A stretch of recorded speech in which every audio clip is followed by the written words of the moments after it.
Hi, and welcome to our YouTube channel. This is How to Learn Spanish, and my name is Iciar. Today, we are going to see something very important for your listening and reading. For anyone learning Spanish, but especially if you are taking any listening or reading exam. Maybe you are taking your GCSE exam, your A-level exam, or any other board, or the B1, A2 exam. This is very important. Why? Because they are evil. You might think you are understanding something and you are really understanding quite the opposite thing. So they really can mislead you, and you might be really sure you are understanding something properly, and you are not. It's completely the opposite. So negative words can turn something true to be false, something false to be true, or they might also make something turn from positive opinion into negative opinions and vice versa. So please subscribe to the channel so you don't miss any future videos like one we are going to upload with expressions like idiomatic expressions that you must really know for your GCSE. And please subscribe and hit the bell so you get notifications when we upload them. And please click the me gusta, the like button, so we know that these videos are helpful for you, and we keep uploading them. Menos. Menos means less or least. So if you have menos in a phrase, like este tema es menos importante, for sure it's not the most important thing. So you have to consider that maybe it's not that important for that person, and you have to take it to account when you answer any of the questions in your listening and reading. So menos means least or least, and the example is este tema es menos importante. This is less important. This topic is less important. Menor. Menor means younger, smaller, youngest, smallest. So, este es el menor de mis problemas. This is the least of my problems. Peor means worse or worst. So, lo peor es que would be the worst thing is that. So, it's a negative opinion, really. And empeorar is the verb to say to worsen or to make things worse, no? So, if something empeora, something is getting worse. The same as bajar and reducir, those are verbs, that means decrease. So it's going to mean that something is going down. So el paro ha bajado, unemployment has gone down, would mean that it's not really one of the biggest problems right now. Poco means little. So if, for example, you say la química es poco útil, that means chemistry is not very useful. So you are not saying it's useful, you are really saying the opposite. Demasiado is too much. So es demasiado rojo, it is too red. That means like demasiado rojo is implying that really you don't like that it's red. It's too red for you. So it would be a way to say that something, you don't like something because it's too red. Now I gathered here a lot of expressions that are used to switch from positive to negative and negative to positive opinions. For example, por otro lado or por otra parte mean on the other hand. So you can learn that one and also use them in the writing. So, me gustan las bodas. Son una celebración muy bonita y familiar, pero por otro lado son demasiado caras. So I'm switching from a positive argument to a negative one, right? A pesar de means despite or in spite of.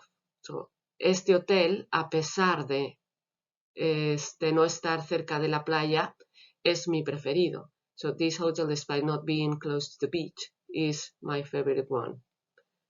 Aunque, a very important one that I've seen so many times. Aunque means although. Creo que, aunque no somos amigos, él me ayudará con mis problemas. I think that although we are not friends, he will help me with my problems. Okay, you can see these expressions in another video we have, and I leave here the link and on the description below as well. En cambio means, you know, cambio means change. So en cambio means whereas. So no me gusta la carne. A mi hermana en cambio le encanta. So we are switching one negative opinion to a positive opinion. I don't eat meat, whereas my sister loves it. Mientras que is also whereas. So, el centro comercial es muy agradable, mientras que el transporte público es lo contrario. The shopping center is very modern, very pleasant, whereas the public transport is the opposite. Don't confuse mientras que, which means whereas, with mientras on its own. Mientras means while. So if you hear mientras on its own, that's going to mean that something is happening at the same time as the other thing. I was eating while you were ironing. Yo comía mientras tú planchabas. But if you hear mientras que, instead of saying while, it means whereas, which is completely opposite meaning of the connective, right?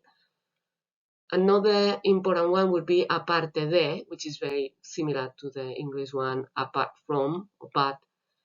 No me gusta ninguna verdura aparte de la manzana. So that means you do like apples. Pero, but, which is the normal one you use. Sin embargo, however. You can always use sin embargo instead of pero to increase the number of connectives you are using in your writing and speaking. No obstante, nevertheless, even so, however. No me gusta estudiar. No obstante, me esforcé y conseguí mi título universitario. I don't like to study. Even so, I made an effort and I got my degree, my diploma. So, no obstante is like sin embargo. It's a negative connective. Okay. Aún. Aún means even. So, aún siendo miembro, no puedo ir al gimnasio sin reservar. Even with being a member, I cannot go to the gym without booking. Okay. So, aún means also something like, it's a negative word. You must not confuse aún without the accent, without the tilde, which is the graphic accent, with the one with it, aún, which means todavía, so still, yet. So aún without it is a negative word, but aún with it is like todavía, it's like still. And you can check aún and aún with some exercises on our website. It's like very interactive exercises. I really recommend them. A different connective is si no. Si no altogether. Don't confuse it with si no in separate words, no? Si no separate would be if not, right? Si no estudias, no aprobarás. If you don't study, you won't pass. That's si no in two separate words. But si no altogether is the same as but in English. But so when you have but in English, you may translate it into pero or si no. With si no, the second option you are giving in your phrase, in your sentence, is making the first one impossible. Like, for example, no soy inglesa sino española. I'm not English but Spanish. I couldn't say no soy inglesa pero española. I have to say no soy inglesa sino española. Okay? So don't confuse sino altogether, which means very similar to pero. And for A-level, you should really understand the difference between pero and sino, and when to use them for the. It's very important for the gap exercises. Okay. Then we have a bunch of negative words, and I really recommend these ones to be used when you try to use a lot of negatives in your writing or in your speaking, because that's very good for getting higher marks. So we can make a list of things, linking them with these negative words. So you could use no, ni, tampoco, ni siquiera, right? I could say, para estar en forma, no debes fumar, ni tomar drogas, tampoco beber demasiado alcohol, ni siquiera muchos refrescos. So no means no, ni means nor, tampoco means neither or not either, and ni siquiera is not even. So you have here some examples like ni is like el gato no es blanco ni negro. The cat is neither black nor white. You have to use ni to link words together when you are saying something negative. Tampoco, por ejemplo, mi madre no va a ir al cine. Yo tampoco. My mother is not going to go to the cinema. Me neither. Ni siquiera, not even. Los adolescentes no deben beber alcohol, ni siquiera cerveza. Teenagers must not drink alcohol, not even beer. En absoluto. En absoluto, be very careful with this one, because en absoluto is not absolutely, it's not absolutamente. For example, no me parece cómodo en absoluto. I'm saying, I don't think it is comfortable at all. So it's saying absolutely not. So it's a negative expression when you are using en absoluto. And it is not negative when you are using absolutamente. Absolutamente is the same as in English absolutely.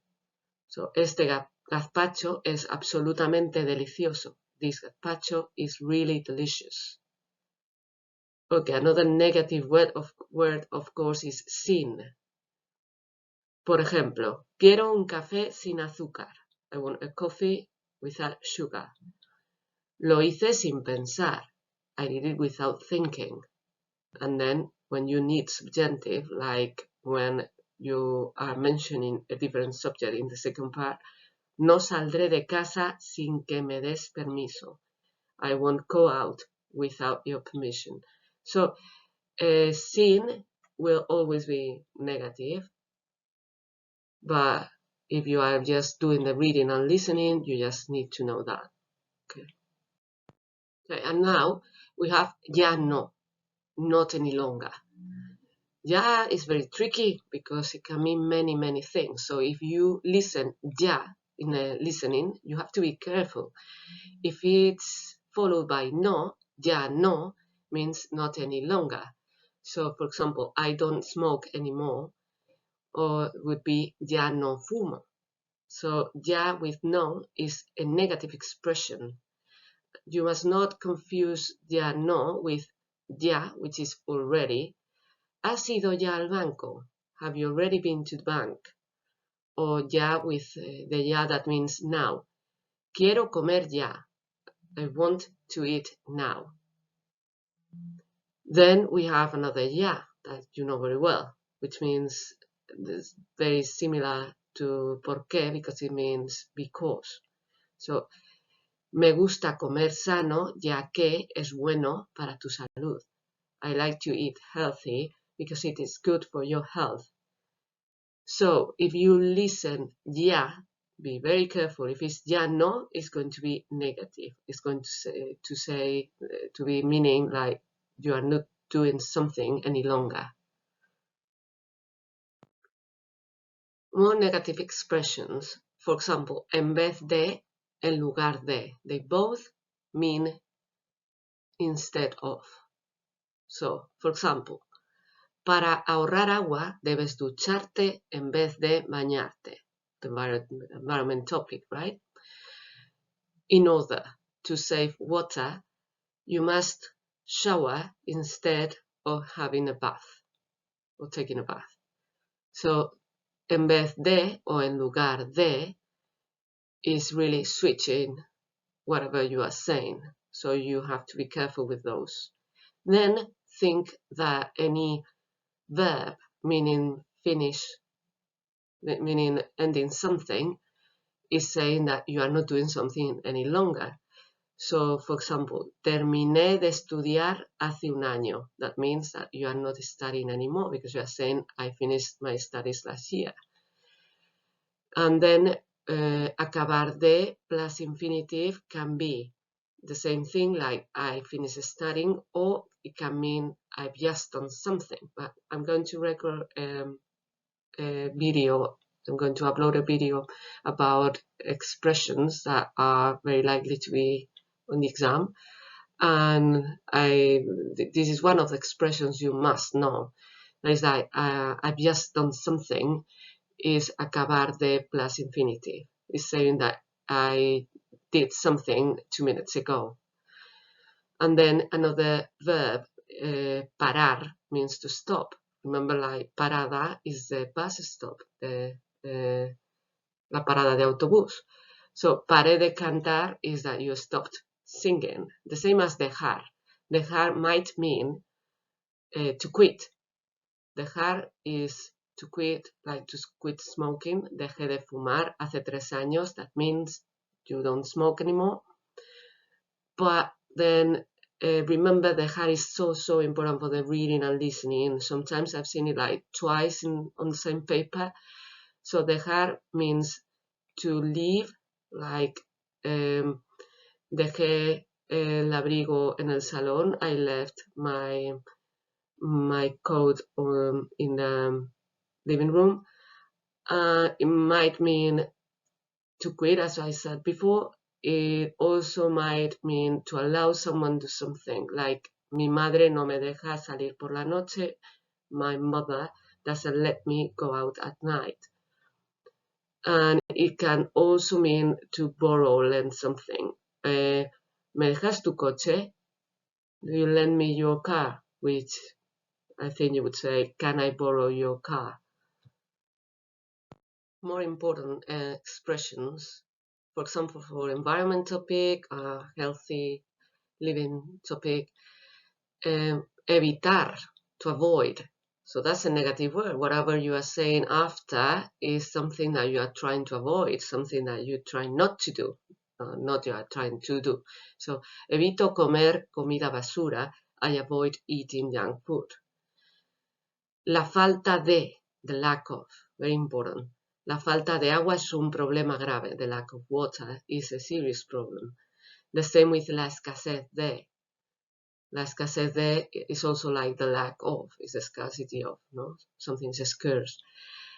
Hace falta means the same as necesito, right? I need, no? Or it is needed. Me hace falta would be I need. Y hace falta would be it is needed. And then we also have falta on its own, which is it is missing. Por ejemplo, falta leche o falta un tenedor en el restaurante. So it can be mentioned as one of the problems that can happen in a restaurant or in a hotel. Por ejemplo, faltan toallas. I don't have any towels in my room, no? Faltan toallas en mi habitación. Finally, I'm going to add, like, if you are listening to several opinions about different people, it's very important to know these kind of expressions like no estoy de acuerdo, I don't agree, o estás equivocado, you are wrong, o no tienes razón, you are not right, because tener razón is you are right, so no tienes razón is like I don't think you're right. No pienso que, or no me parece que, can be also used to express that you don't agree with the other person, or same like por el contrario, on the contrary. So you can also be ready and know these words, these expressions, because they will help you in your listening and reading exam. I hope this video was helpful. Please subscribe to this channel and click the notification bell, and also go to our website where you can find a lot of materials, very useful materials for your GCSE or grammar things, or even just for learning Spanish in general. And also the books we recommend and some of the books we wrote to learn Spanish, also audiobooks. So thank you very much for being there, and I see you soon.